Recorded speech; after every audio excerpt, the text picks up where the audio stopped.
Hello everyone, today we are going to learn basic Magicplan tutorial how to remove a wall. So as example, I will insert room. You can add square room. I will use the living room. And if you want to add the wall, you can select the walls and then use this add wall tools. And the next I will create again wall at this point.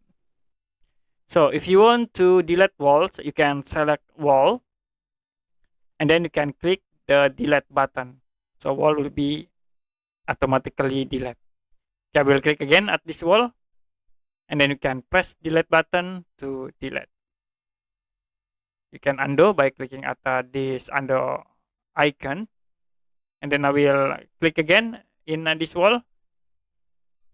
Now you can press delete button to delete the wall.